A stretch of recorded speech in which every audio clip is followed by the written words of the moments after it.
संजू बाबा ना, जैसे ऑडियंस में प्यार तो है ही, उनके चाहने वाले तो है ही ऐसे वो है। चलते हुए आते हैं तो सब ऐसे होता है, अरे ये बाबा बाबा बाबा बाबा। बाबा तो यूं वो आता है बाबा, मतलब खुद से तो सारी ऑडियंस खुश हो जाती है यार, हमें सल्यूट हमें कर रहे हैं। कोई एक सीन चल रहा होगा कंगना एंड सैफ का, सुबह का ब्रेकफास्ट खत्म हो गया, 12 बज गए, लंच हो गया, फिर इवनिंग में एक असिस्टेंट आया, वो बोलने लगा कि सर कल की डेट है आपके पास। तो विशाल सर ने एक चीज़ कही थी कि यार आप तो बहुत अच्छे एक्टर हो, आप इतने समय तक कहाँ थे, कभी मिले क्यों नहीं। चक्कर तो बहुत काटे थे लेकिन मिल नहीं पाए। गोल चक्कर खाने लगा और कहा के धड़ाम गिर गया जमीन पे। ऑडियंस को लगा ये तो शायद नाटक का कोई हाँ, एक्ट हिस्स में होगा। एक्टिंग का पार्ट हो कभी गई। ऐसा हुआ है कि किसी फिल्म से निकाला गया हो? हाँ हुआ। के लिए मैंने 3 बार ऑडिशन किया, 4 बार मीटिंग करी, 2 बार ड्रेस ट्रायल के लिए गया, 2 बार रीडिंग के लिए गया, 1 दिन कॉन्ट्रैक्ट साइन किया।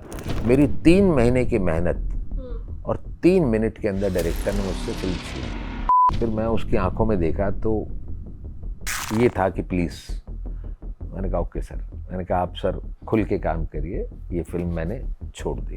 बैठा हुआ हूँ, लोग आए नहीं, लोग 9 बजे आ रहे हैं, 8:30 आ रहे हैं, मैं 7 बजे आ गया। ये भी बदमाशी चलती। मैं असिस्टेंट से पूछा, मैंने कहा यार मेरा सीन कब होगा, रात के 9 बज रहे।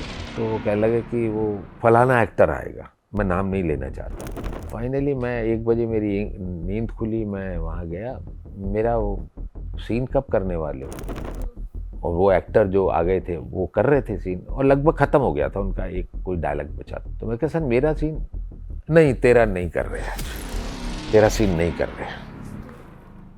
शर्म आनी चाहिए। सुबह से आया हुआ हूँ, पूरी रात नहीं सोया, एक सीन करने के लिए आपका, अगर आपके दिमाग में वर्कआउट नहीं हो रहा था, एक टाइमली तो बता दो। तो आपके पास क्या होता है सिवाय आंसू और रोना, और ऊपर वाले से बात होती है आपकी कि यार हो क्या रहा है। अब मैं ऐसी स्थिति में, आप अंदाज़ा लगाओ मैं अपनी फैमिली को कैसे ले आऊँगा बॉम्बे में। तो मतलब क्या गलती हो गई क्या, इस प्रोफेशन में आ गए हम। तो मैंने एक सीन कर लिया, फिर एक सीन कर लिया, फिर आपकी फिल्म में एक सीन कर लिया, उसकी फिल्म में, उसकी फिल्म में, लगातार एक सीन करते करते मैं चट चुका था। मतलब ऐसा हो गया था कि यार अब बस यार, अब कितने एक सीन करूँगा। हाय, आप देख रहे हैं ENT live as well as ABP live. आपके साथ मैं हूं वंशिका शर्मा और मेरे साथ है कुलदीप सरीन जी। कैसे हैं आप? एकदम बढ़िया। आपकी आवाज में जो जोश है ना, वो इस टाइम पर मुझे हर किसी के, जब भी वो फीड चेक कर रहे हैं, अपना अमेजॉन प्राइम खोल रहे हैं, उनकी जो फेस पे स्माइल है, थोड़ा सा खौफ है, वो दिख रहा है क्योंकि छोरी 2 इस टाइम पर बज में है। जी जी जी जी। बहुत ज्यादा प्यार मिल रहा है। मतलब कभी कभी ऐसा होता है ना कि जो एंटागनिस्ट होता है, जो थोड़ा सा डार्क रोल प्ले करता है, उसे इतना ज्यादा प्यार मिल जाता है क्योंकि आजकल जमाना भी ग्रीन फ्लैग से ज्यादा रेड फ्लैग्स का है। तो कैसा प्यार मिल रहा है इस टाइम पर? अच्छा लग रहा है, बहुत अच्छा लग रहा है। इनफैक्ट मतलब मैं बिलीव नहीं करेंगे आपको, जब जब से मैं 7 डे से बॉम्बे में था, बॉम्बे की बात अलग है, दिल्ली में भी मैं कभी मॉल में चले जाता हूँ कुछ, हम्म। तो आपके पास आने से पहले भी मैं ज़ारा के शोरूम में था, जी। डीएलएफ मॉल में। तो वहाँ पर भी काफ़ी लोगों ने पहचाना, और वो कहने लगे, मैंने कहा आप कैसे पहचान लेते हो, मतलब उन्होंने हम्म। कहा कि एक पहली बात तो छोरी आ रही थी तो हम बहुत एक्साइटेड थे, हम्म। हॉरर है, अलग जोनर की फिल्म है, कैसी है क्या है, क्योंकि हमने पार्ट 1 भी देखा था। बट हम चाह रहे थे कि नई कास्ट के साथ नई फिल्म, नई तरह की फिल्म में सीक्वल है तो जी। ज़रूर देखना। मैंने कहा मेरा क्वेश्चन ये, आपने मुझे कैसे पहचाना। हाँ। तो फिर उन्होंने ये कहा, मैंने कहा मैंने काफ़ी सारे साफा आफा ओढ़ा हुआ था, अजीब गेटअप हम्म। में था अभी। हाँ। क्या लगा सर हमारी पार की निगाहें, और आपकी परफॉर्मेंस हमें अच्छी लगी क्योंकि हम आपको थोड़ा पीछे से जानते हैं। हाँ। तो मैंने कहा पीछे से, फिर उन्होंने वाया वाया बताया कि हम आपको हम्म। फॉलो भी करते हैं। जी। तो सच में एक तारीफ तो सभी को अच्छी लगती हम्म। है, तो मुझे भी अच्छी लगी। तो मैंने हाँ। कहा वाह थैंक यू। तो छोरी को लेके काफ़ी लोग देख रहे हैं और उसको पसंद कर रहे हैं, मेरी परफॉर्मेंस को भी, जी। तो मुझे अच्छा लग रहा है। ठीक है, छोरी की बात करते हुए ना, एक और चीज़ के बारे में मैं आपसे जानना चाहूँगी। जैसे अभी हम देख रहे हैं एक शिफ्ट आया है, बहुत ही कोविड के बाद से हम देखें बहुत ही एक सटल शिफ्ट है, किसी के लिए नुकसान है, किसी के लिए फ़ायदा है, कि कुछ मूवीज़, कुछ शोज़ ऐसे हैं जो कि थिएटर पे ना रिलीज़ होकर ओटीटी पे हो रहे हैं, जैसे कि छोरी। दोनों ही पार्ट्स जो हैं अमेज़न प्राइम पे रिलीज़ हुए। करेक्ट। अगर मतलब आपसे मैं पूछूँ, तो आपको क्या लगता है ये थिएटर पे ज़्यादा अच्छा परफ़ॉर्म कर सकती थी क्या? क्योंकि ये चीज़ हमने ऑडियंस से रिव्यूज़ में जानी है। मतलब लोग कह रहे हैं कि यार ये बनती है कि हम वहां इसे हॉल पे बड़ी स्क्रीन में और जो एम्बियंस होती है ना उसके साथ देखें। करेक्ट, बिल्कुल ठीक कह रहे हो आप। ये फिल्म हॉरर सस्पेंस जैसी फिल्में डार्क में और अकेले में उसका इम्पैक्ट और ज़्यादा पावरफुल हो जाता है, क्योंकि बजाय म्यूज़िक और सारी सारी इफ़ेक्ट्स तो हम लगा ही रहे हैं, हम्म। बट अगर आप सिनेमा हॉल पे देखते हैं उसकी बात ही कुछ और है। जी। यहाँ पर तो क्या है कि अब चूंकि हमारे जो प्रोड्यूसर डायरेक्टर्स हैं या बाकी लोगों की टीम है, उन्होंने डिसाइड किया कि प्राइम पे है, क्योंकि पहली वाली भी प्राइम पे हम्म। थी, तो एक करार उनके साथ में कोई एग्रीमेंट होगा। अगर इसके साथ साथ सिनेमा हॉल में आ जाती तो बात ही कुछ सोने और पे होती। सुहागा हो जाता। सोने पे सुहागा हो जाता। अच्छा, ठीक है, आपकी जर्नी की हम थोड़ी सी बात करें जी तो मेरे को जितना पता है आप मेरे को टोक दीजिएगा, ठीक है, अगर मैं जी जी कहीं कुछ जी गलत जी बोलूं। जी स्टार्ट हुआ आपने काफी अलग अलग तरह की जॉब करी, लंबे लंबे आवर्स की जॉब करी आपने as a supervisor in a cigarette sales company, जी। ठीक है। आपने फॉर्म्स भरवाए हैं मेडिकल कॉलेज यस के यस। बाहर, फर्नीचर की दुकान पे भी जी काम जी किया जी है। जी तो ये जो एक्टर वाला जज्बा है और एक्टिंग का जो मैं अभी भी देख रही हूँ आपके अंदर जोश है, एक कलाकार ना मैंने तो सुना है कि भाई वो कभी सेटिस्फाइड नहीं हो सकता अपने काम से, बिल्कुल कभी भी नहीं हो सकता। बिल्कुल। तो ये जर्नी कैसी रही, इतने सारे वाइड वैरायटी ऑफ रोल्स किए, उसके बाद एक्टिंग, इतना अच्छा नाम कमाया है, इतने सारे प्रोजेक्ट्स एक साथ किए हैं, हम लोगों को कभी कभी डराया है, कभी कभी हंसाया है, एंटरटेन किया है। वो सिनेमा की दुनिया में तो मैं एक्चुअली सच कहूँ तो अभी गया हूँ, हम्म। 2004-5 में जी। मैं बॉम्बे गया हूँ। उससे पहले थिएटर कर रहा था। तो जो आपने बताया कि एज ए सिगरेट सुपरवाइज़र रहे, मेडिकल स्टोर के बाहर, ये सारे जो भी काम किए, जी। होर्डिंग्स लगवाए, है ना? ये सारे काम जब मैं थिएटर कर रहा था दिल्ली के अंदर, तो उस दौर की बात है। हम्म। क्योंकि थिएटर के अंदर आज हमारे बड़े अफ़सोस के साथ बोलना पड़ रहा है कि हिंदुस्तान में आज भी हमारा थिएटर की हालत अच्छी नहीं हो पाई। जी। रंगमंच की बात कर रहा हूँ। आज से 35 साल पहले जो स्थिति थी, उससे थोड़ी-सी कह सकते हैं बेहतर हुई है, वरना हम्म। बहुत हालात हम्म। खराब। तो अब आप थिएटर से अपनी फैमिली नहीं चला सकते। जी। इनफैक्ट आप खुद अपने आप को ही नहीं चला सकते। हम्म।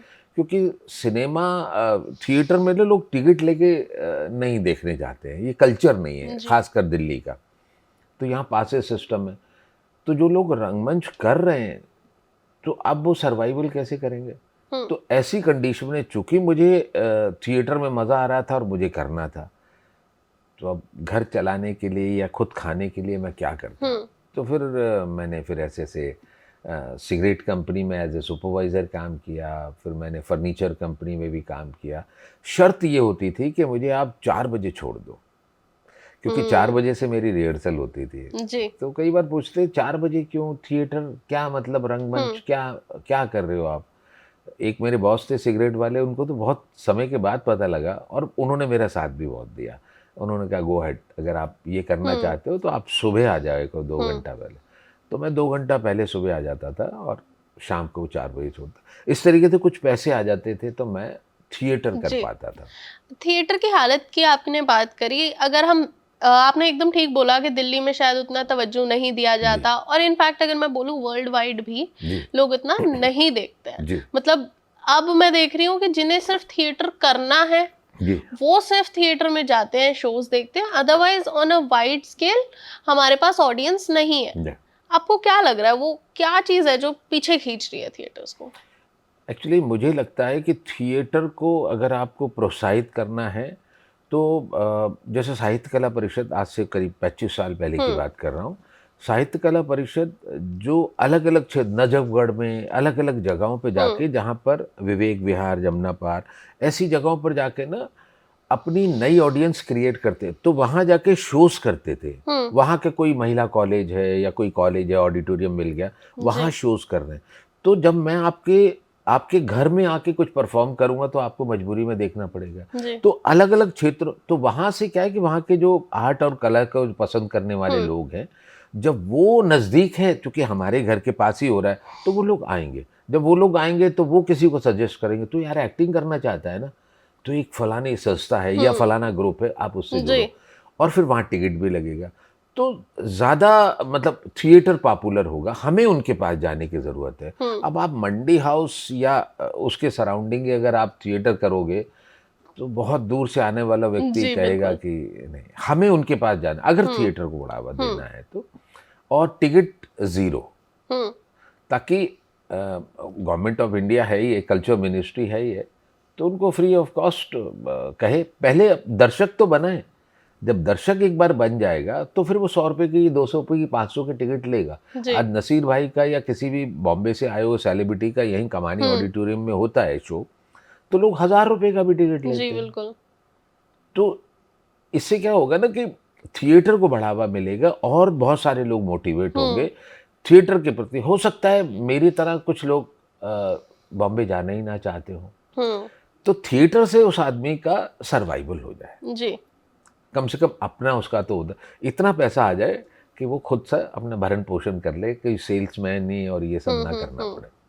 ठीक है, मैं आपको वापस लेके जाती हूँ आपके एनएसडी वाले दिनों जी। की। ठीक है, हमने जैसे आईआईटी के बारे में हम किस्से सुनते हैं, जी। कहानियां सुनते हैं, तो वैसे ही कुछ ना कुछ तो आपके भी रहे होंगे एनएसडी में। अच्छा, किस्से की बात जी कर रहे बिल्कुल। हैं? किस्से मतलब मैं एक वाकया आपको सुना देता हूँ। जी थिएटर के अंदर सभी लोग रोल्स को पाने के लिए जो जद्दोजहद रहती है कि यार बड़ा रोल मैं ही करूँगा, बड़ा रोल मैं ही करूँगा, तो उसी में था कि मैं श्रीराम सेंटर रेपेट्री कंपनी में एज ए प्रोफेशनल एक्टर काम कर रहा था। तो वहाँ पर एक प्ले की रीडिंग हो रही थी, तो हमारा कास्टिंग का प्रोसेस ये होता था कि भाई आओ रीडिंग करते हैं। तो मैं रीडिंग ज़्यादा अच्छी नहीं कर पाता था, बट जो भी की, बट एक मेन रोल था उसका, मेरा बहुत मन था, नेगेटिव शेड का। जी तो फाइनली डायरेक्टर ने कास्टिंग कर दी और वो रोल किसी दूसरे को दे दिया। अब मेरी पूरी इच्छा, अब मुझे किसी और रोल में, छोटे रोल में कास्ट कर दिया। अब मेरा मन हो रहा है कि यार ये रोल मुझे करना था, ये रोल मुझे, अनमने मन से मैं दूसरा रोल तैयार तो कर लिया मैंने, लेकिन निगाह मेरी जो है वो उसी रोल पे है, उसी रोल पे। उसके मैंने धीरे धीरे डायलॉग याद करने शुरू कर दिए, डायलॉग। अब उसकी ब्लॉकिंग डायरेक्टर जो बता रहा है, तो अपने रोल से ज़्यादा उस पर ज़्यादा फोकस था मेरा। तो मैंने उसका रोल तैयार भी कर लिया, ब्लॉकिंग भी कर ली, सब कुछ कर लिया। अब उसके बाद में शो, अच्छा, अपने रोल को थोड़ा साइड कर हाँ दिया। थोड़ा साइड रखा, वो ठीक है मैं कर लूँगा, बट ये करना है मुझे, ये करना है। अब कास्टिंग कर दी, 30-35 दिन तक रिहर्सल चल रही है, डायलॉग सारे याद हैं उसके।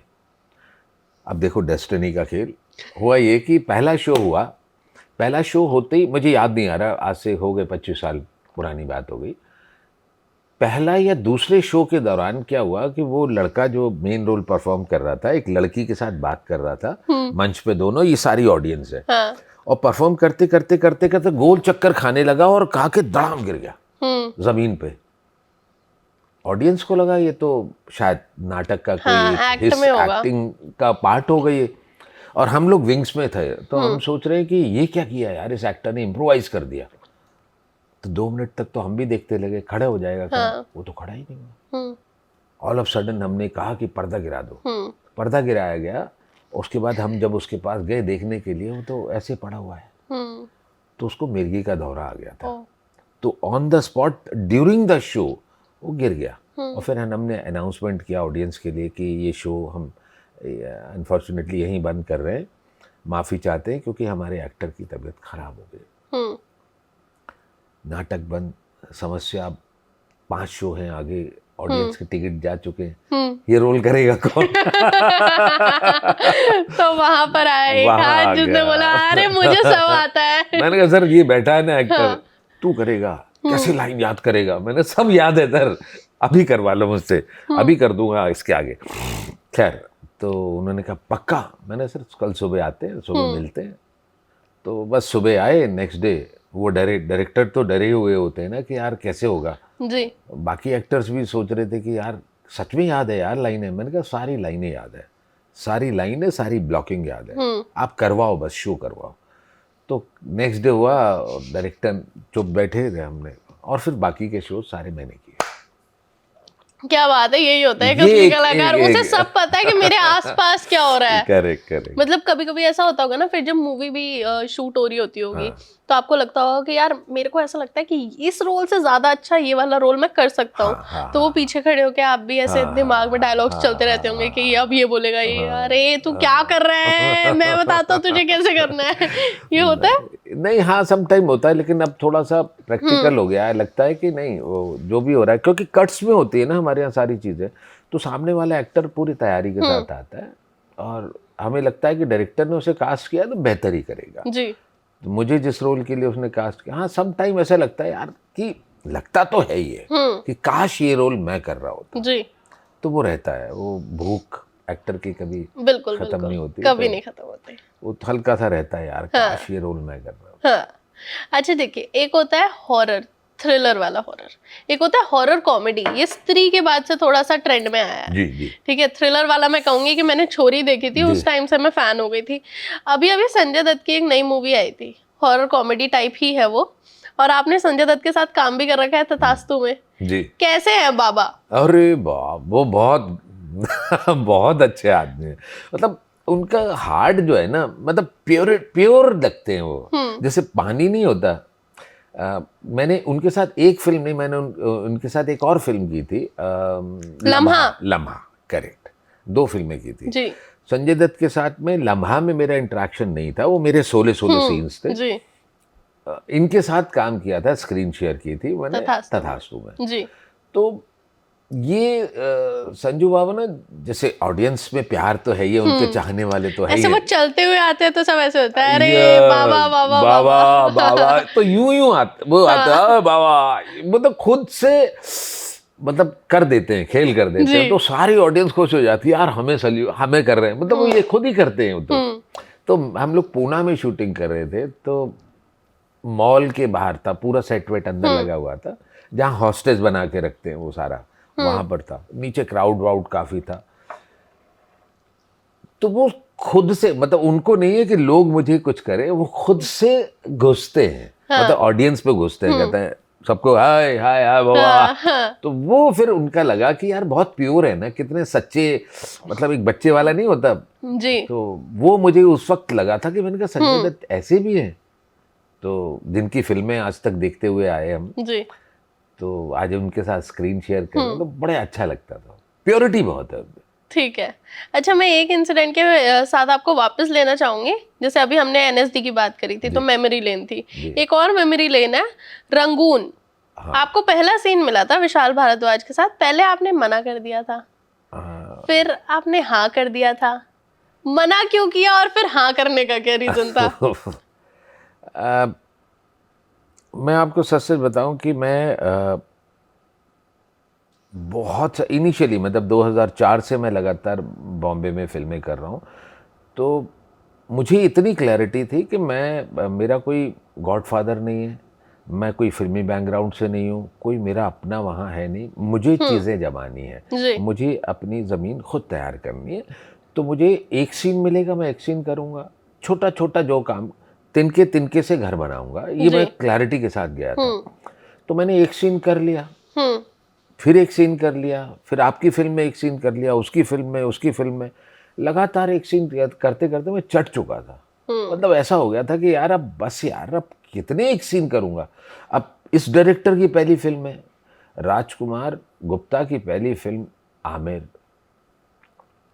एक सीन, क्या कहते हैं, राजा किशन मेनन की एक सीन, कबीर कौशिक की फिल्म भी एक सीन तो नहीं था, बट थे आप फिल्म में, लाइफ की तो लग गई एक सीन, फिर एक, तो कितने एक सीन। तो एक पॉइंट पे रंगून के लिए आया कि सर एक रोल है, आप एक ऑडिशन कर दीजिए। तो मैंने एक टेस्ट कर दिया, मैंने कहा रोल कैसा है? बड़ा है सर, बड़ा है, बड़ा अच्छा बड़ा रोल है। तो एक मैंने टेस्ट कर दिया। अब टेस्ट करने के बाद मैं भूल भाल गया। हाँ। मैं भूल गया, काफ़ी दिन के बाद में अचानक मुझे विशाल सर के यहाँ से फ़ोन आता है कि सर वो परसों शूटिंग है, 4 दिन बाद शूटिंग है आपकी। तो पता नहीं कुछ 2-1 चीज़ें बात कर रहे थे डायरेक्शन से। मैंने किस फिल्म की बात कर रहे हैं, कहाँ से बात कर रहे हैं? जी। तो उन्होंने बताया कि सर वो विशाल भारद्वाज वाली फिल्म है। मैं बड़ा कंफ्यूज हो गया, मैंने समझ नहीं आ रही आप किसकी बात कर रहे हैं। कह रहे फलानी फिल्म की है, 4 दिन, आपको कुछ नहीं पता? मैंने कहा मुझे तो कुछ नहीं पता। अच्छा ठीक है। तो उन्होंने कहा कि सर 4 दिन बाद आपके, मैंने कहा वो रोल क्या है, मुझे रोल ही बता दो आप मुझे स्क्रिप्ट भेजो, मुझे व्हाट्सअप करो, मुझे क्या रोल कर रहा हूँ मैं। उसने थोड़ा थोड़ा समझाया, मैं समझ नहीं पाया। मैंने कहा आप कह रहे हम नहीं भेज सकते सर, स्क्रिप्ट नहीं भेज सकते आपको। तो मैंने कहा यार मैं रोल कर रहा हूँ, आप मेरे साथ शूटिंग करने वाले हो, तो आप मुझे स्क्रिप्ट भेजो। जी। तो नहीं भेज सकते। चलो ठीक है। फिर मैंने कहा कि मेरे सीन भेज दो, कि नहीं भेज सकते। तो मैंने कहा कि मैं जो कर रहा हूँ तो फिर मैं कैसे पता करूँगा कि मैं कर रहा हूँ या नहीं कर रहा, बिल्कुल। मुझे करना है या नहीं करना।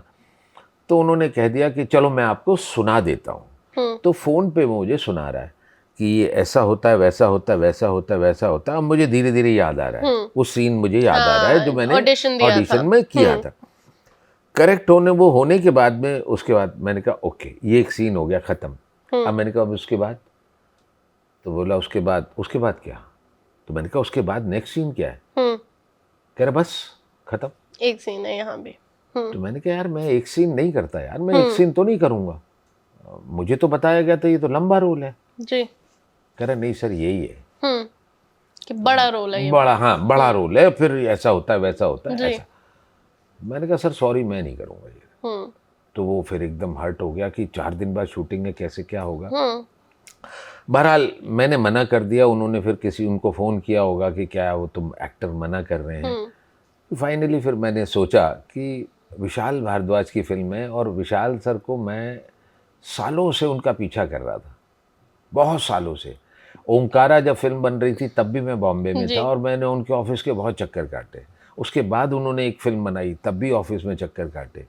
और उनके काम को तो, उनके सिनेमा को तो मैं कब से देख रहा हूँ, दिल्ली से देख रहा हूँ। तो जिस आदमी को मैं बहुत, इतने प्यारे, इतने सरल, इतने अच्छे, इतने गुणी आदमी है वो, तो मैंने कहा यार इनकी फिल्म में अगर एक सीन है तो जहाँ इतने सारे डायरेक्टर्स की फिल्म में काम किया है तो कल कुलदीप कर ले, ये एक और सही। तो मैंने उनको यस कर दिया और मैं फिल्म पे गया। अच्छा। अब मैंने फिल्म के सेट के दौरान, थोड़ा लंबा हो रहा है लेकिन मैं आपको बताता हूँ, जब सुबह सुबह हमारा सीन होना था तो हमें 7 बजे 8 बजे के आसपास बुला लिया था उन्होंने, 7 बजे, और टाउन में, बॉम्बे बिल्कुल लास्ट में। वहाँ पहुँच गए, मेरे साथ मेरा को एक्टर वैनिटी में बैठे हुए हैं। तो कोई एक सीन चल रहा होगा कंगना एंड सैफ का, कोई आई डोंट नो, मुझे मालूम नहीं है। तो उन लोगों का सीन करते करते सुबह का ब्रेकफास्ट ख़त्म हो गया, 12 बज गए, लंच हो गया, फिर अगेन 3-4 बज गए, फिर इवनिंग हो गई। हम लोग बार बार इवनिंग में, एक असिस्टेंट आया, वो बोलने लगा कि सर कल की डेट है आपके पास? मैंने कहा हाँ है।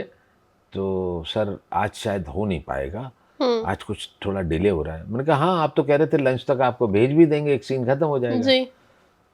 तो कह रहा है कि हाँ अभी तक वो पुराना नहीं हो पाया, आज फिल्म की शुरुआत है तो थोड़ा सा हो रहा है, तो कल करेंगे, आज सिर्फ मास्टर शॉट ले लेंगे आपका और आपके जो तो हमने एक दूसरे को देखा, एक्टर्स ने ऐसे पूछा हाँ भाई, तो उसने कहा हाँ मेरे पास भी डेट है। मैंने कहा मेरे पास भी डेट। अच्छा हमारा क्या है कि फोकस ये था, हम पर डे आर्टिस्ट थे, मतलब फिल्म का कॉन्ट्रैक्ट तो उनका होता है जिनके बहुत नंबर ऑफ डे ज़्यादा होते हैं। हम तो एक दिन वाले एक्टर थे, एक सीन, तो एक सीन के जो भी हमें मिल रहा था उसका पैसा। कल हमने कहा थैंक यू भगवान तेरा, अब एक दिन और बढ़ गया है तो अब कम से कम पैसा तो आ रहा है, पर डे तो बढ़ गया, पर डे तो एक्टर को देखा, वो कह रहा हाँ मेरी भी ओके। ठीक है, तो मैंने कहा दिया सर कल का डेट आपको दी। मैंने कहा चलो कुछ तो आ रहा है। शाम को 7 बज गए, 7 बजे के बाद 7 बजे तक भी नहीं बुला रहे, नहीं सेम डे। अच्छा। सर शाम के 7 बज गए और 7 बजे ख़त्म हुआ और असिस्टेंट आया, वो बोला कि सर कुलदीप जी आपको विशाल सर बुला रहे हैं, वो कह रहे हैं कि एक्टर सुबह से बेचारे वेट कर रहे हैं, एक बार बुला लो। ठीक है, तो मैं और मेरा को एक्टर हम लोग उज्जवल दोनों पहुंच गए सर के साथ। तो विशाल सर के साथ में हमारे कैमरामैन भी खड़े हुए थे जी। हम चारों खड़े हुए थे और विशाल सर पहले तो उन्होंने सॉरी वॉरी किया। मैंने कहा सर कोई बात नहीं। तो कहते हैं कि एक बार हम कल करेंगे तो एक बार लाइन रिहर्सल कर लें, हम मास्टर एक शॉट लेना चाहते हैं। मैं कहा ठीक है। तो मैंने कहा सर लाइन रिहर्सल, यहीं खड़े खड़े नाश्ते हाथ में थे, तो मैंने कहा सर हम साथ में रूम में पूरा सीन हम करके दिखा दें, कैसा रहेगा? पूरा सीन ही कर देते हैं। कहते हैं आपको पता है कि कहाँ सीन होना है? मैंने कहा हाँ सर सुबह से आए हुए हैं, पूरी रेकी कर ली है। तो कह रहे हैं, मैंने कहा हाँ सर 7 वाले रूम में होना है तो पूरी रेकी की है, तो हम लोग परफॉर्म कर देते हैं आपको, उसमें जो भी होगा चलो। तो 7 वाले रूम में कैमरामैन भी साथ में, विशाल सर और हम लोग चले। और हमने सारा मैं समझ गई हूँ कि आगे क्या होने वाला है। ओ, तो बस फिर हमने परफॉर्म किया, उन्होंने ठक ठक ठक ठक लाइटें वाइटें करवाई। उसके बाद में आपको बताऊं, मास्टर भी पूरे मतलब 45 मिनट्स के अंदर जी। उन्होंने मास्टर कर दिया, 2 शॉट कर दिए, क्लोजेस कर दिए, सारा कुछ निपटा के और क्लैप लैप हो गई। वाह वाह वाह वाह, कि यार आप तो शूट डन। हाँ शूट डन। तो अब ईपी सारे लोग कह रहे हैं यार हाँ। हमारा तो खर्चा बच गया। सबका खर्चा बच गया ना। तो जी। वो कह रहे हैं कि यार, हमने कहा हम बहुत भूखे आदमी हैं, हम सर एक्टिंग इतनी जोर से करना चाहते हैं, सब निपटा दिया, कल वल सब भूल गए कि यार हमें तो मास्टर करना है। हाँ। अब तो जोश में थे पूरे सुबह से। तो कर दिया। फिर डॉली मैम वहाँ पर थी, जो कॉस्ट्यूम कर रही थी, डॉली वालिया मेरी बड़ी दीदी हैं, बड़ी बहन की तरह हैं। तो फिर उन्होंने भी विशाल सर ने एक चीज़ कही थी कि ऐसे ही बोलता है, एग्जैक्ट वो शब्द बोल देता हूँ मैं। उन्होंने कहा यार आप तो बहुत अच्छे एक्टर हो, आप इतने समय तक कहाँ थे, कभी मिले क्यों नहीं? तब फिर मैंने उनसे कहा था कि मैंने कहा सर, चक्कर तो बहुत काटे थे लेकिन मिल नहीं पाए। हाँ, मैंने कहा एक एक्टर को एक डायरेक्टर से मिलने में 12 साल लगे, मैंने बहुत चक्कर काटे हैं। एक टाइम के बाद 7 साल के बाद मुझे लगा कि नहीं, अब मुझे नहीं जा, क्योंकि अब एक्टर और डायरेक्टर के बीच में बातचीत बंद हो गई है। पहले क्या होता था कि हम लोग प्रोडक्शन हाउस में जाते थे, डायरेक्टर से मिलना चाहते थे, तो डायरेक्टर की असिस्टेंट अगर सपोज करो आप हैं, या आप अगर डायरेक्टर हैं, तो आपका असिस्टेंट जो होता था, हम उनसे बात करते थे और उनको ये लगता था कि नहीं यार मिलवा देना चाहिए, ये फिट लग रहे हैं। अब चूंकि अब सारी चीजें तो अब डायरेक्टर तो देख ही नहीं रहा हमें मिल, उनको पास तो जो एक्टर्स की लिस्ट आ रही है, 4-5 लोगों के ऑडिशन आ रहे हैं, वही है। तो मैंने फिर विशाल सर से यही बात बोली, मैंने कहा सर अब आपके और हमारे बीच में गैप अब डाल दिया है, सिस्टम ने डाल दिया है, अब कास्टिंग डायरेक्टर आ गए हैं, नो डाउट बहुत अच्छा काम कर रहे हैं, बट अगर वो चाहेंगे तो मेरा टेस्ट करेंगे ना। जी बिल्कुल। तो मैं इस तरीके फिर हुआ ये कि कुल मिला के उन्होंने 4 दिन के बाद विशाल सर के यहाँ से मुझे फ़ोन आया कि कुलदीप जी आपके लिए 2 सीन और लिख दिए। मैंने कहा 2 सीन और लिख दिए? 2 सीन और लिख दिए। फिर 2 सीन किए मैंने। 2 सीन के बाद में फिर अचानक एक बार फ़ोन आया कि कुलदीप जी 2 सीन और लिख दिए। तो मैं ऊपर वाले को देख रहा था, मैंने कहा तो कमाल हो गया। फिर 2 सीन, एक सीन मैं ऑलरेडी कर चुका था। फिर फाइनली फिल्म एडिट होने के बाद रिलीज़ है।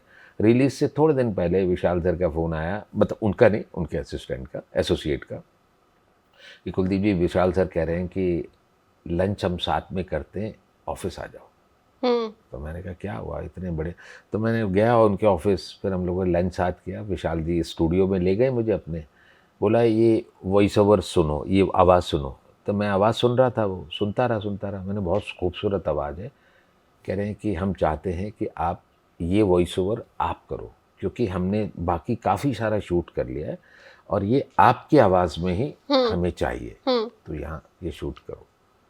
तुम्हारा ठीक है। तो कुल मिला के काफ़ी, मतलब 7 सीन मुझे मिले। फिर बाद में 2 सीन उन्होंने उड़ा दिए। तो इस तरीके से मैंने काफ़ी काम किया। गया था एक सीन करने के लिए, लेकिन फिर मौके मिलते गए उनके साथ, उनका काम देखने का मौका। जी। इस तरीके से ये रंगून की कहानी है। हाँ, रंगून की कहानी तो बड़ी इंटरेस्टिंग है। लेकिन अगर हम आपकी फिल्म वाली जर्नी की बात करें, काफ़ी मूवीज़ की, आखिरी दस्तक, सहर, तथास्तु, मिथ्या, 12 आना, फंस गए, ओबामा, ठीक है, लेकिन जो मेन रिकॉग्निशन मिला, या फिर मैं ये बोलूँ जब ऑडियंस ने ऐसे ही पहचान लिया, अरे यार क्या एक्टर है, वो हुआ दिल्ली क्राइम्स में। यस, बिल्कुल। तो कहीं ना कहीं आपको ऐसा लग रहा है कि बहुत टाइम लग गया उस रिकॉग्निशन को पाने में, या फिर इंडस्ट्री इतनी ज़्यादा डिफ़िकल्ट है कि एक बंदा आसानी से नहीं घुस सकता? नहीं, मैं आपको बता, दिल्ली क्राइम से पहले मैं थोड़ा सा आपको बता देता हूँ। पहचान मेरी बनी थी क्राइम पेट्रोल, एक सीरियल आता है सोनी। क्राइम पेट्रोल की तो हम क्या ही बात करें, वो तो शो था पूरा। यस, तो वो मिला और उसके बाद में अब जनता, पब्लिक, लोग जानने लगे थे। इनफैक्ट देश में नहीं, विदेशों में भी, क्योंकि मैं जहाँ जहाँ शूट करने गया, कुछ लोग मेरे चाहने वाले वहाँ भी मिले जी। दिल्ली क्राइम किया तो दिल्ली क्राइम के बाद से बूम जैसा आया जी। क्योंकि अभी तक तो ऑडियंस में कुछ लोग कहते थे, जो दर्शक मुझे मिलते थे, यार क्राइम पेट्रोल में आपको देखते हैं सर, बहुत अच्छा है। कुछ डायरेक्टर, एक्टर भी मिले, लेकिन दिल्ली क्राइम चूंकि नेटफ्लिक्स पे आ रहा है और दिल्ली क्राइम मतलब इतना बड़ा अवार्ड मिला उसको फर्स्ट सीजन को, जी। तो अपने आप में चर्चित था। और उसके अंदर कौन कौन एक्टर काम कर रहे हैं, ऑब्वियस सी बात है कि क्रेडिट तो उनको भी जाएगा। तो सीजन 2 बन रहा है, तो सीजन 2 के अंदर कौन कर रहा है, तो एक एक्साइटमेंट था कौन सी स्टोरी है और कौन कर रहा है। जी। तो जब इतना बड़ा रोल मेरे हिस्से में आया और उसके बाद में मैंने काम किया, फिर उसके बाद में नो डाउट मुझे डायरेक्टर, जर्नलिस्टों का, ऑडियंस का सबसे इतना प्यार मिला।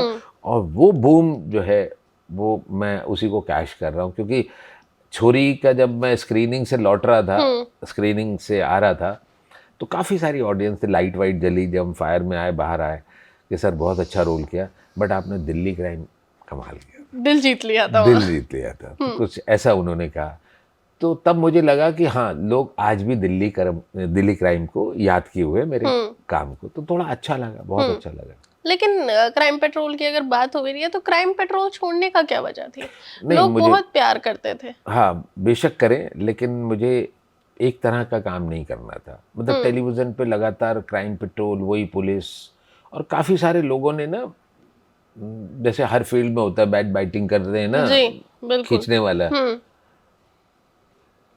खैर मेरा भी दिमाग था, मुझे लगता था कि मैंने थिएटर में बहुत अलग अलग किस्म के रोल किए हैं, जी। तो यहाँ पर भी मुझे अलग अलग किस्म के रोल मिलेंगे, तो मैं किसी पर्टिकुलर एक रोल में बंधूंगा नहीं जी, स्टिक ना मेरी हो जाओ। ग्रोथ रुक नहीं जाएगी। अब मैं क्राइम पेट्रोल कर रहा हूँ 4 साल तक, 5 साल तक क्राइम पेट्रोल इंस्पेक्टर, उसकी देखा देखी मुझे फिल्मों में भी पुलिस बन जाओ, क्योंकि रेडीमेड वाला चक्कर है ना कि यार पुलिस अच्छा करते हैं, हाँ, है ना, डील डॉल भी अच्छा समझ है। गई। तो मैंने कहा नहीं सर, ये बहुत ज़्यादा हो रहा है। तो मैंने उनसे हाथ जोड़े, मैं सर क्राइम पेट्रोल में इंस्पेक्टर नहीं करूँगा। क्यों सर, पैसे बढ़ा दें? मैंने नहीं, पैसे नहीं बढ़ाने सर, मुझे करना ही नहीं है। क्यों, कुछ हुआ क्या? नहीं सर, मुझे नहीं करना है सर, मुझे क्राइम पेट्रोल में कोई और रोल दे दो। तो कह पुलिस रहे वाला। हाँ, पुलिस नहीं चाहिए। तो वो कह रहे कि सर दर्शकों के ऊपर इतनी आपकी इमेज घुसी हुई है, अगर आपको कोई और रोल प्ले करेंगे तो लोग ये कहेंगे कि ये पुलिस वाला ही है, दूसरे कपड़े पहन के बैठा हुआ है, हाँ, ये ये लास्ट इस में यही टाइम पर पुलिस, ये कोई स्पाई वाला रोल कर रहा है। हाँ, हाँ। ये पुलिस निकलेगा लास्ट में ही। तो वो फिर जनता जुड़ नहीं पाएगी आपसे। तो सर आपको 1 साल वेट करना पड़ेगा। मैंने कहा आपको 2 साल दिए सर, मैं रोल और करूँगा कोई और, मुझे आपसे कोई शिकायत नहीं, पैसे भी उतने दो बट रोल कोई और दो। तो उन्होंने कहा ठीक है। तो मैं 2-2.5 साल तक वेट करता रहा। फिर उसके बाद 2-4 सीरियल में मैंने शायद कुछ दूसरे रोल्स किए, बट मैंने उसके बाद टेलीविज़न छोड़ ही दिया, टीवी ही छोड़ दिया। मैं टीवी नहीं करूँगा, सिनेमा ही करूँगा। ठीक है, तो क्राइम पेट्रोल की जैसे आपने टाइप कास्ट होने की बात करी, जी। तो वैसे ही ना ऐसा आजकल हुआ है जयदीप अलावत के साथ कि भाई हमने देखा कि अपने हाथीराम जो है वो एकदम से ही डांस करने लग गए, वो थोड़े से रोमांटिक रोल में आ गए। तो वो चीज़ मैं आपकी बिल्कुल समझ गई कि आपने क्राइम पेट्रोल क्यों छोड़ा। लेकिन अब आते हैं कुछ ऐसे थोड़े से पर्सनल क्वेश्चंस हो जाएंगे, लेकिन जेन्युइनली पब्लिक ये जानना चाहती है कि आप मुंबई रहते हैं, आपका एक घर यहाँ भी है, आपकी फैमिली कहाँ रहती है? दिल्ली। फैमिली दिल्ली रहती है, आप मुंबई रहते हैं। मैं मुंबई। तो आपकी फैमिली में कौन कौन है अगर मैं पूछूं? मेरे 2 बेटे हैं, वाइफ है। तो वो यही है? वो यही है। तो कम्युनिकेशन गैप या कुछ ऐसा नहीं होता? होता है। पहले तो ट्रेनों से ही सफ़र होता था, संघर्ष। जी। तो मैं 1 महीने में 3 टिकट ऑलरेडी निकाल कर रखता था। ऐसा मैं करता था रेलवे की, कि मंथ में पैसा इतना था कि बस थोड़ी थोड़ी हाँ। चलो अंदर की बात, गरीब रथ एक ट्रेन है, गरीबों की ट्रेन। तो मैं उस ट्रेन से 670 रुपये की दिल्ली बॉम्बे, तो मैं करके रखता था। तो मैं अगर बाई चांस अभी काम मिल गया मुझे, तो मैं दूसरी बार मतलब 4 दिन बाद निकल जाऊँ, इस तरीके से माइंड है। तो मैं ही आना जाना करता रहा कि मुझे इतना मालूम था मुझे काम आता है तो मुझे काम मिल जाएगा, लेकिन मेरे बच्चे यहाँ पढ़ रहे हैं, मेरी वाइफ यहाँ पर है, मेरे पेरेंट्स आ गए हैं उसके पास में, तो अब मैं सबको उखाड़ कर मैं दिल्ली बॉम्बे ले जाऊँ, एक ऐसी जगह पर जहाँ काम के बारे में कुछ नहीं पता कि आपको अगला काम कब मिलेगा, मिलेगा भी कि नहीं मिलेगा।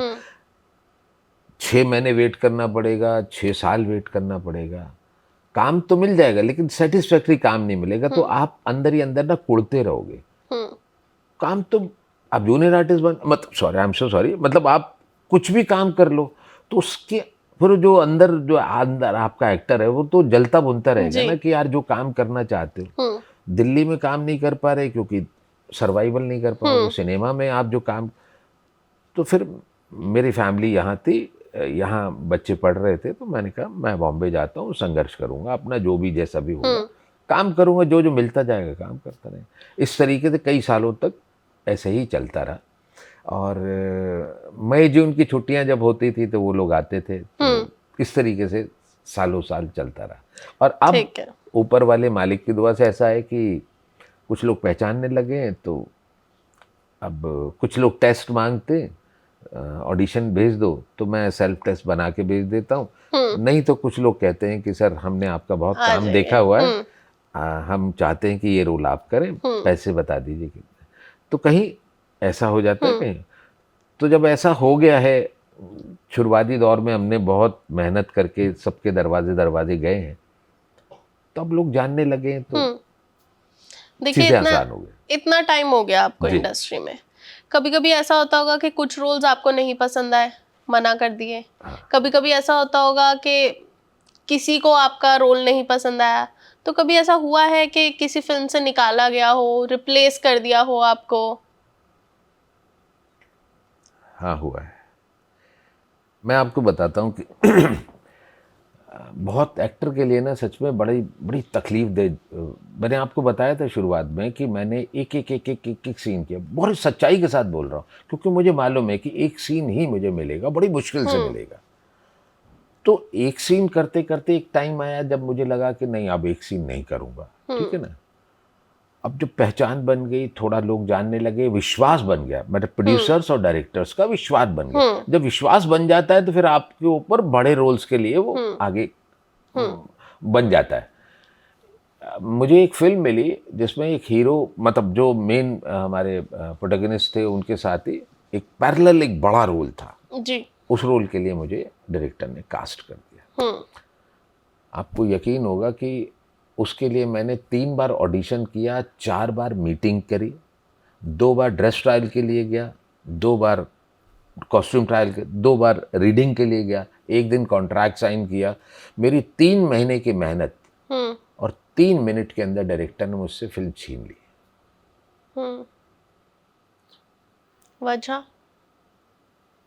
वजह बोलने लगे कि सर, एक दिन मुझे फ़ोन आया कि कुलदीप जी, मैं बॉम्बे मलाड में रहता हूँ, तो आया कि कुलदीप जी ऑफिस आ जाएंगे। तो मुझे लगा कि एक बार और रीडिंग करनी होगी शायद, तो बांद्रा आ जाओ। तो बांद्रा ऑफिस गया मैं उनके, बैठे बैठे उसके बाद में बोला कि कुलदीप जी ये फिल्म छोड़ दो आप। ओके। मैंने कहा सर वो फिल्म छोड़ दूँ, क्या कह रहे हो आप, मैं सुन नहीं पा रहा हूँ। कह रहे मैं कह रहा हूँ कि ये प्लीज़ ये फिल्म छोड़ दो आप। तो मैंने कहा सर क्या हो गया सर, ऐसा अब मेरी हालत ऐसी हो गई कि बड़ी मुश्किल से, बड़ी कहते हैं ना, बड़ी मुरादों के बाद कोई एक बड़ा एक आपको रोल मिलता है जी। तो अब वो छीनने की बात क्या, मतलब कह रहे हैं सर, प्रोड्यूसर का कहना ये है कि आपकी जगह ये रोल कोई बड़ा एक्टर करे, आपसे भी बड़ा एक्टर, जी। वो ये चाहते हैं आप ना करें। कहता है नो डाउट कि मुझे मालूम है कि आपने फिल्म साइन कर ली है, तो अब साइन कर लिए तो फिर कोर्ट कचहरी फिल्म रुक जाएगी, जो भी जैसा भी होगा, आई डोंट नो। तो मेरी मैं एग्री होता हूँ कि नहीं, तो हेल्दी चीज़ें हो जाएं।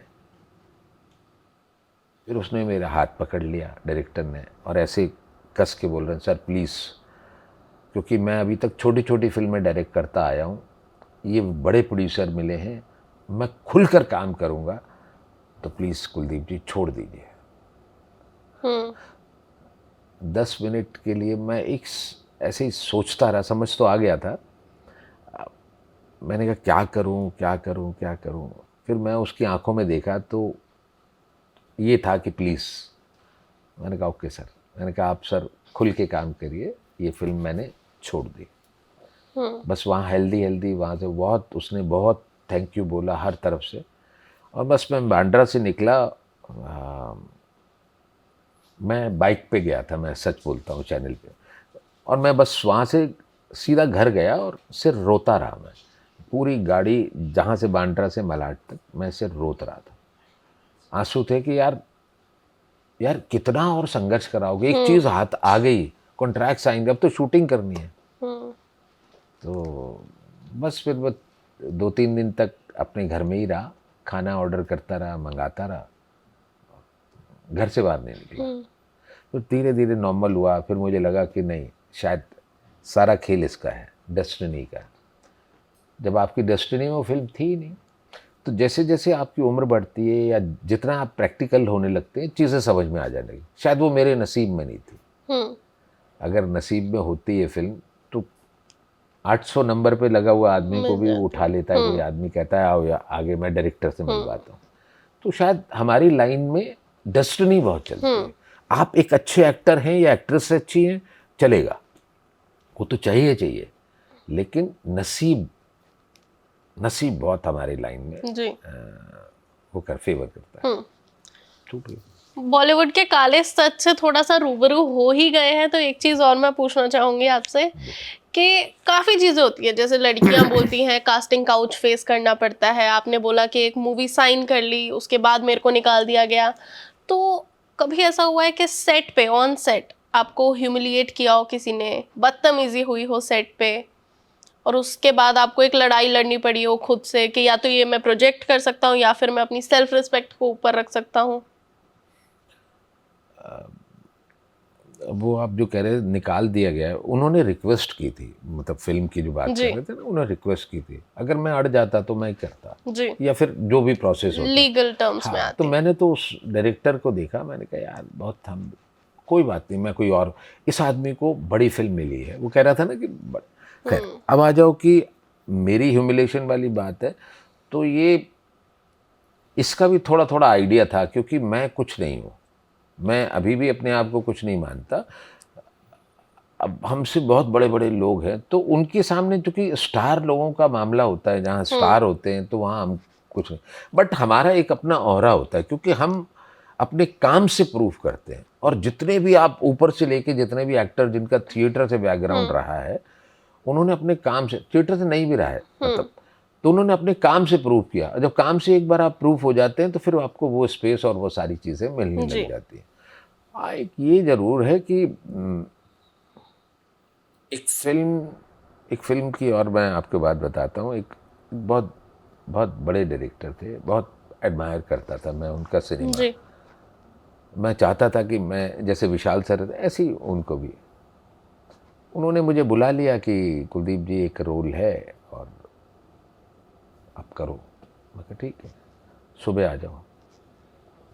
7-8 बजे मैं सुबह उनके सेट पे पहुंच गया, बैठा हुआ हूँ, लोग आए नहीं, लोग 9 बजे आ रहे हैं, 8:30 आ रहे हैं, मैं 7 बजे आ गया। ये भी बदमाशी चलती है, जब आपको किसी को नया काम मिलता है, नई स्टार्ट होती है, तो 9 o'clock की शिफ्ट होती है, हमें शिफ्ट पता ही नहीं था, 7 बजे आ जाओ। तो उसकी आप तैयारी देख लो, मैंने 3:30-4 बजे से शुरू कर दी होगी।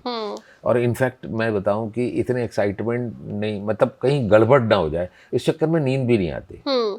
बिल्कुल, है ना। तो पहुंच गए वहाँ 7 बजे, नाश्ता किया, लोग 8:30 तक आ रहे हैं। पूरा दिन बैठा रहा वहाँ, मेरे से ड्रेस ट्रायल करवा दी, ये करा दिया, वो करा दिया वो डायरेक्टर ने। और होते होते होते होते मतलब वही अगेन शाम के 7 बज गए। और वहाँ कुछ एक्टर्स और मिल जाते हैं सेट पे, जो एक दूसरे को जानते हैं या बातों बातों में। तो उन्होंने कहा अरे आपने तो वो किया हुआ है, वहाँ से हो, सारी बातें हो गई। और उसके बाद में मैंने कहा ये मेरे दोस्त हैं, ये जो जिनके डायरेक्टर ने मुझे, मैं असिस्टेंट से पूछा, मैंने कहा यार मेरा सीन कब होगा? रात के 9 बज रहे हैं, रात के 9 बज रहे हैं। मैंने कहा मैं बैठा हुआ हूँ, 12 घंटे से भी ऊपर हो गए। हाँ, सुबह 7 बजे का आया वो।